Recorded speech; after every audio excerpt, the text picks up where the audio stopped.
lods, basta kayo again. Maganda yung araw natin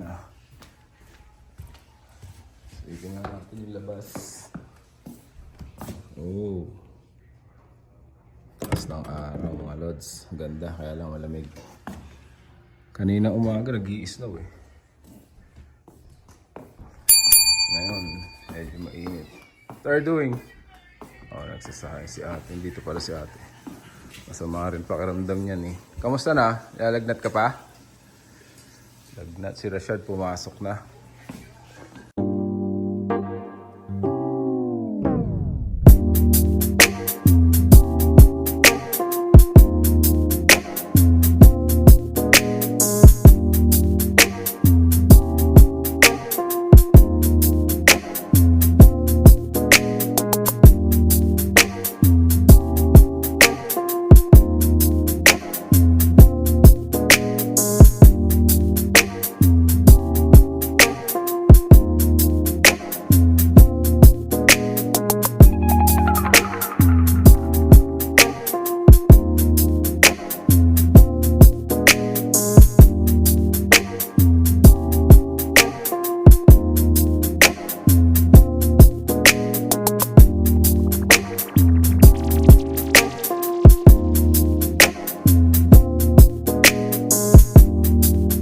Hinatid ko kaninang umaga. Kanina umaga, ma-snow. Buti ngayon, maganda medyo gumanda yung sikat ng araw. Maya susunduin ko na rin si Rashad. But for the meantime, gawa muna tayo ng pagkain natin. Masama rin pakiramdam ni Rashad ng isang araw. Sunday, nilagnat. Monday, buti wala silang pasok. Mataas yung lagnat niya nung madaling araw. Tapos Tuesday, hindi pa rin namin siya pinapasok. Kanina lang siya pumasok ng Wednesday. Medyo umaayos na yung pakiramdam niya. Kailangan niya nang pumasok. May mga assignments nga siyang pinapagawa sa kanya. And, yun. Pero medyo may sinat-sinat pa siya. Tsaka medyo umuubo pa ng konti. Pero medyo okay na naman siya. So, kaya pumasok na siya mamaya. Susunduin ko na rin siya maya-maya. Gawa muna tayo ng pagkain natin mga lods. I-ready lang natin yung mga ingredients natin mga lods.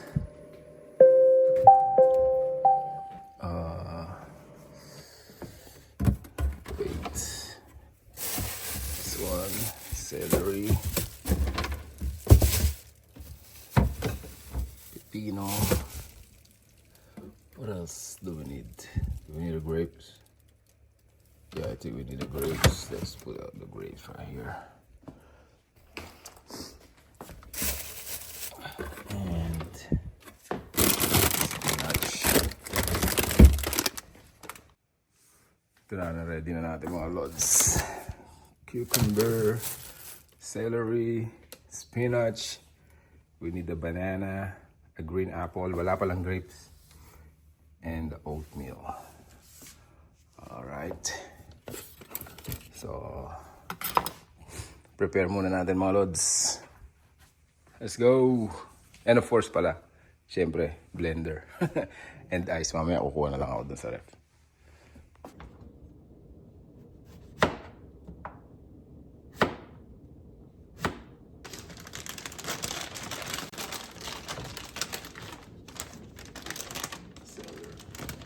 Spinach, hugasan muna natin ito mga lods.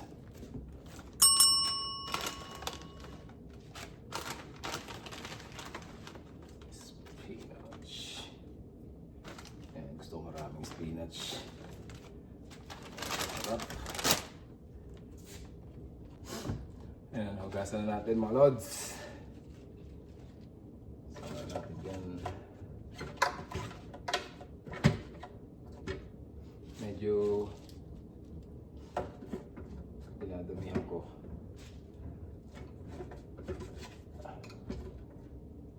Kasi ito ang pagkain ko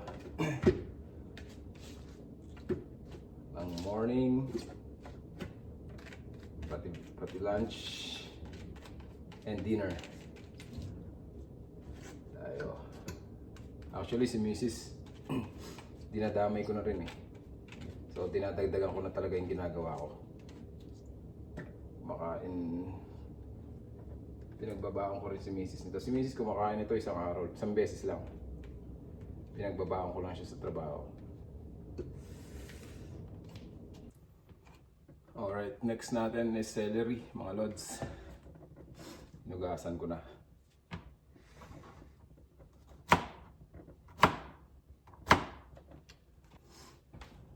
So iniwa ko lang medyo maliliit para magkasya sa ano, para mabilis. Siguro nakakaano na rin tayo nito mga lods, no? Almost 2 weeks na rin natin itong ginagawa. Well, dati pa naman namin ginagawa to, pero yun ano,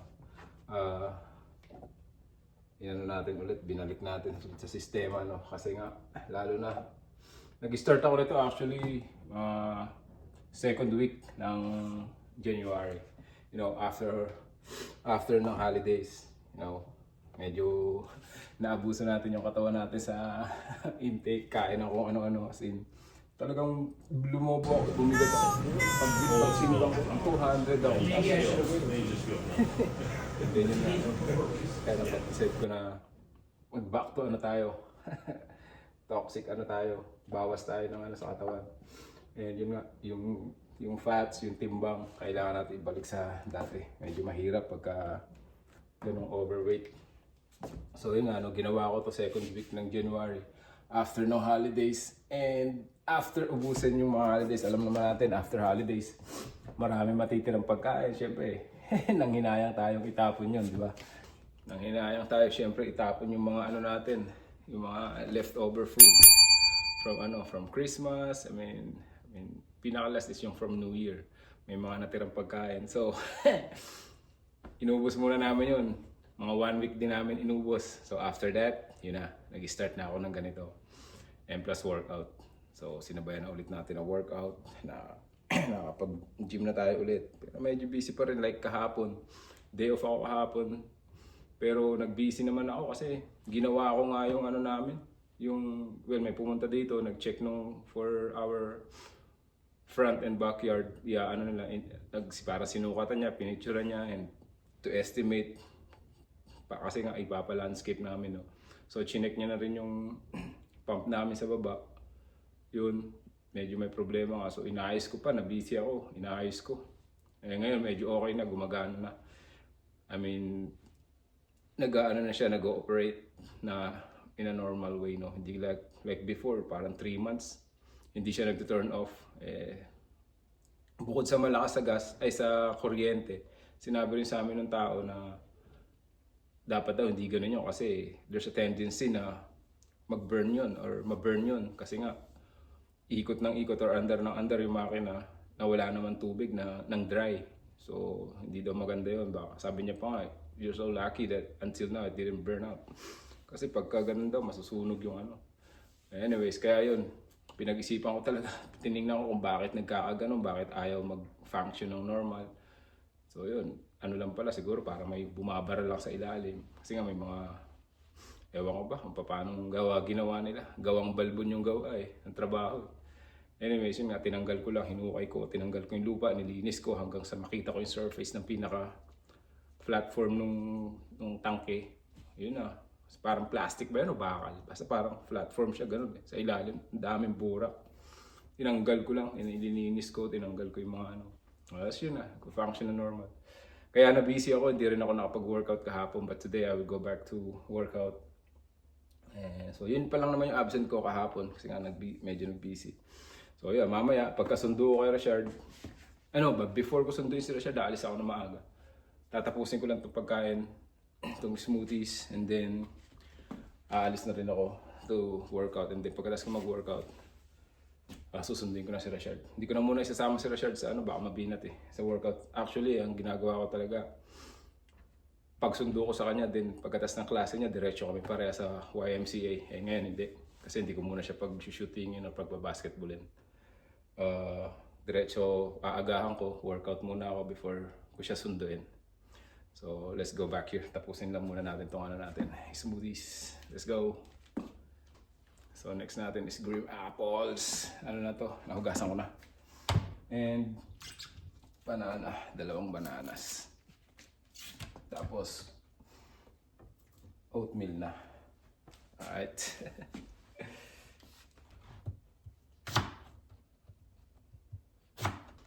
Ayan, naiwan na natin mga lods into small pieces. Lagyan na natin dito sa sa blender natin.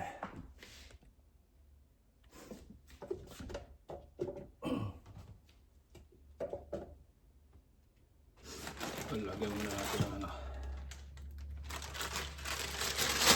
oatmeal.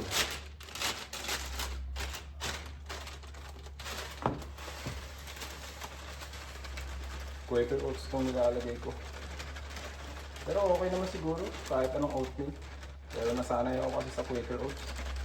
Maski nung bata ako, nakaalala ko. Pag nagpapadala yung daddy ko o yung tsuhin ko ng box, ganito oatmeal eh. Oh no, Quaker oats. Sanay na ako sa Quaker oats. Nadamihan ko para na yung fiber. Uy! Tumatapon.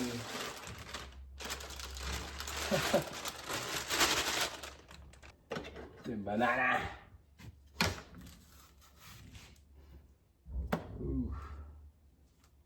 Hahatiin din natin to into small pieces para madali siyang madaling ilagay. Although malambot lang naman to, kaya ng blender to. Pero hindi nakakasya kung titingnan nyo.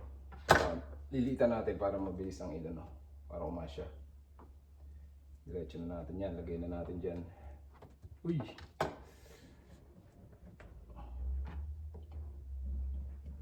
Paplatin ko lang yan. Yan. Isa pa. Wow! Ayan na siya mga lods. Kasama na siya dyan. Tatakpan na lang natin.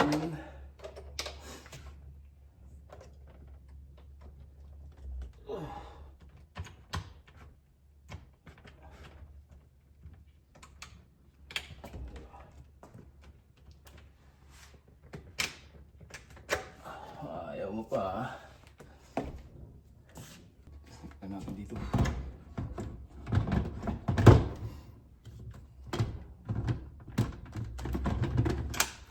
Yun. Alright.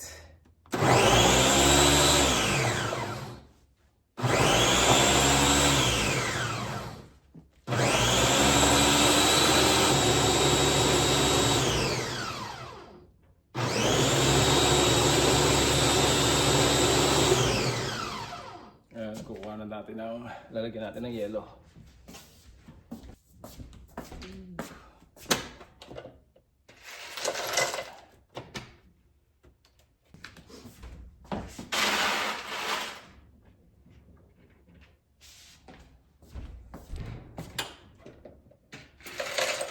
Lagyan natin.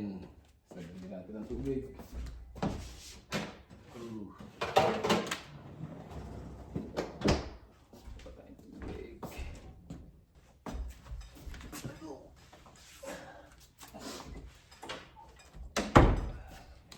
Tubig mga lods para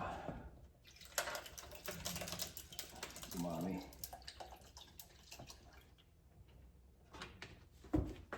Lang muna, testingin natin kung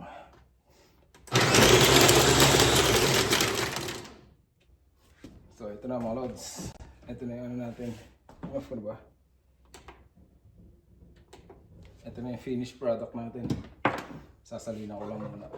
Salin ko dito, pambaon ng misis. Tsaka yung sobra, yung pang stock ko mamayang gabi. And then yung kakainin ko ngayon. Alright, salin muna natin dito.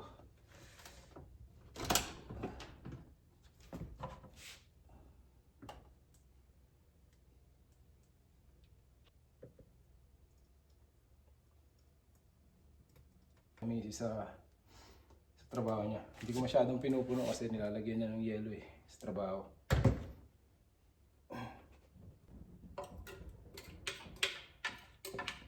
Isimot na natin mga lods.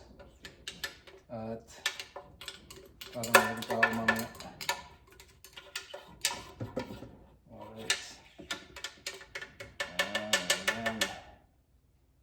So, ito na iinumin ko ngayon. May mga natira pa ako para mamaya. So ito lang yung mga nagawa natin. Tapos may inumin na ako. Ito yung dadalhin ni Macy sa trabaho. Ito yung kakainin ko mamaya. Mamayang gabi. And may natira pang konti. Ang dami pa nga, kalahati pa rin yun. So, sabi mo na yan, safety na yan. Ito yung kay Mrs. Na, yun ang pagkain natin. Okay na rin naman eh. Dahil bago mag-holiday naman, nagpakasawa na tayo sa pagkain eh. Ito naman tayo ngayon.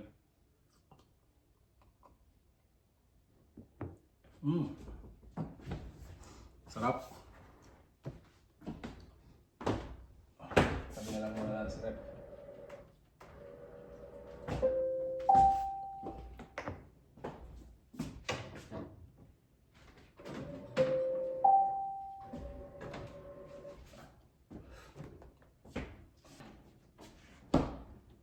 So yung mga ano nun, ano ba yung mga tawag nito? Mga sangkap. Well, yun ngayon yung ginawa ko is oatmeal, banana, celery, spinach, cucumber, and green apple. Well, hindi naman palaging ganun, hindi naman araw-araw ganun. Pero mas gusto ko yung ganun, mas gusto ko yung itong timplang ganito, kahit araw-araw. Pero syempre, iniiba-iba ko rin kasi nga si Mrs. kumakain din. Meron din time na ang nilalagay ko lang is green apple, red apple, grapes, green and red, and then mix of berries, tsaka pineapple. Pag nilalagyan ko ng pineapple, hindi ko nilalagyan ng oats kasi parehas ng fiber yun eh. So, yun. Pagka yun yung nilalagay ko, mga prutas lang halos. Hindi ko nilalagyan ng celery minsan, or minsan may celery, or minsan hindi ko nilalagyan ng cucumber, or minsan cucumber lang. And spinach, palagi ko nilalagyan ng spinach. So yun, ulit-ulit lang. Mga ganun. And then, marami namang mixtures eh, pero hindi ko na masyadong inaano iba. Pare-parehas lang din naman yan. I mean, tsaka ang hirap mamili. Isa-isa, ang dami kong binibili, lahat ng prutas na kailangan, lahat ng mga ganitong gulay na kailangan. So, kung ano lang yung mga ngayon, let's say marami pa ako ng pang prutas, so yung mga gulay lang, like celeries, cucumber, spinach, yun yung pinagsasabay-sabay kong bilhin. Yun nga, anyways, hindi palaging ganito. Meron din medyo, ito hindi naman masama lasa, matamis-tamis din naman kasi nga may apple, may green apple and banana. Pero mas matamis yung isa, medyo ayoko yun, yung may strawberry pa nga, may strawberry, mixed berries, tapos yun, may green apple, red apple, grapes, banana, pineapple. Yun, matamis yun. Hindi ko masyadong inapalagi yun. Itong gusto ko mas palagi. So, pagkatapos nito, ready na rin tayo to workout. See you in a bit, mga lods. Sana may natutunan kayo, maski pa paano. Hindi siya nakakagutom na diet. Kasi pag nagutom ka, kain ka lang. Isang baso nito, busog ka na eh. Saka mo lagyan ng tubig, di ba? Style para hindi ka masyadong gutom sa pagda-diet mo. At the same time, malakas. Kasi para ka na rin naman kumain ng isang buong apple. Like dito, nilagay kong apple, 2. Para ka na rin kumain ng isang buong apple, isang banana. May gulay ka pa, may pipino ka pa, may celery, kung kakainin mo yung celery ng ganun lang, di ba? Iba lasa nun, sama lasa nun. Kung i-mix mo na, di ba? Iinumin mo na lang. Hindi ka na mag-e-effort mo yan. Mga lods, papunta na tayo sa kaalis ko lang ng bahay. Punta na tayo sa gym. Mag-YMCA muna ako to workout. And then yun nga, susundin ko na si Rashad from school. Maaga pa naman eh. Wala tamis eh. 2:04. Ang dismissal pa nila is 3:40. So kahit mga 2 hours ako mag-workout, okay lang. Okay lang naman siya mag-ano dun. I know, pero hour and a half. Magka-cardio lang naman ako ngayon. Kasi Kasi nga hindi ako nakapag-workout kahapon, no? So pero pag may oras pa na makapag-legs maski pa paano, so gagawin din natin. Hindi ko lang sure kung makakuha ako mismo doon, no? Kasi parang minsan ayaw nila, maselan sila. Ay, buti pa si mami nagja-jogging. Jogging siya, jogging kahit ang lamig. Pero medyo gumanda yung panahon, medyo gumanda yung weather. I mean, ano na lang, 3 degrees Celsius. Yung nakaraan, parang kahapon, hanggang kaninang madaling araw nag-i-snow eh. Pero kahapon, tsaka ng mga nakakaraang araw, naglalaro lang sa negative 8, negative 10, negative 12, negative 15 Celsius. Ang lamig nun, sobrang sakit sa kamay. Ngayon, medyo to 3, okay na yan. Sana medyo tumaas na ng tumaas temperature. Anyways, sige. Samahan nyo ako mga lods. Maraming salamat ulit sa all our subscribers and sa mga hindi pa nakapag-subscribe. Please, hindi naman siguro kalabisan or malaking pabor yung hinihingi natin mga lods, no? Ito, palabas na ako ng gate. So yeah, I'll update you guys again later. Maraming salamat again. God bless you all.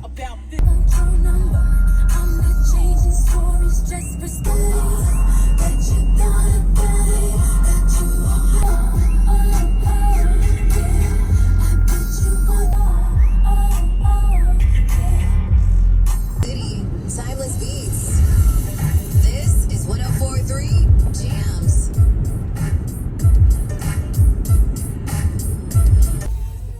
Dito na tayo mga lods. Park lang ako. Daming tao na naman. Dito na tayo. Pasok tayo. Try natin makakuha ito sa loob. Babike muna tayo.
Oh man.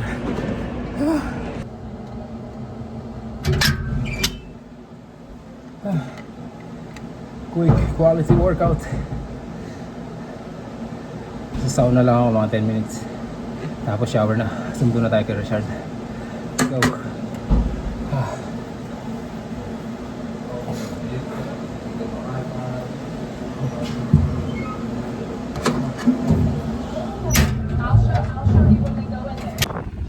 Tapos na tayo.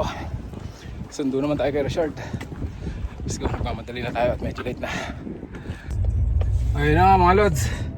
Medyo rush tayo. But anyways, I think I did a good quality workout, no, kahit mabilisan. Medyo mahirap lang kumuha ng clips. Well, makita ko doon sa taas eh.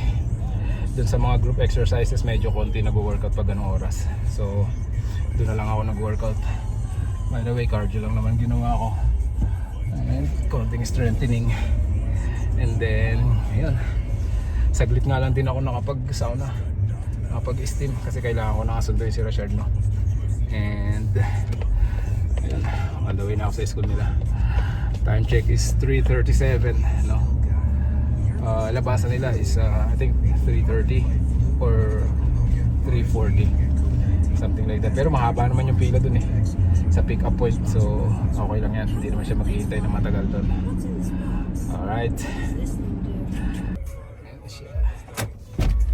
ayan na siya. What up, boy?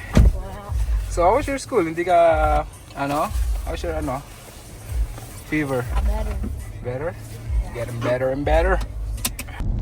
Can I eat the jar? Mga lods, nasundo na natin si Rashard. So pauwi na tayo ng bahay. So I think that's it muna for today. Yun lang, no? Ano ba? Pag-workout tayo maski pa paano. Nagawa natin yung mga obligasyon natin, paghatid and pagsundo kay Rashard. Yung kanina paghatid ko sa kanya, hindi ko na nasama sa video. And yeah, pati yung mga pinagagawa natin kahapon, no? Doon sa naging problema nung sump pump namin doon sa basement. Anyways, maraming salamat mga lods sa pagsama sa amin ngayon, no? Lalo na sa akin sa pagsama sa akin for today's video. I really appreciate you guys, especially to those our subscribers. Shout out to you all. Mabuhay kayong lahat. Maraming salamat. And for doon sa mga hindi pa nakakapag-subscribe, please, pwede naman hong paki-subscribe na. And well, hindi naman sa pilitan, but again, I really appreciate you guys if you do so. And yeah, siguro doon ko na muna din tatapusin tong video natin for today. And yun, if you have any suggestions, insights, or any comments, just put down below at the comment box. Alright, anything will be fine. I mean, kahit ano, walang problema sa akin. Alright, and if you like this video, please press that like button. Alright, so once again, stay warm. And sa mga Pilipinas nating subscribers na nasa Pinas, stay cool. Alright, maraming salamat. Ingat kayong lahat. And see you on the next one. Alright, God bless you all.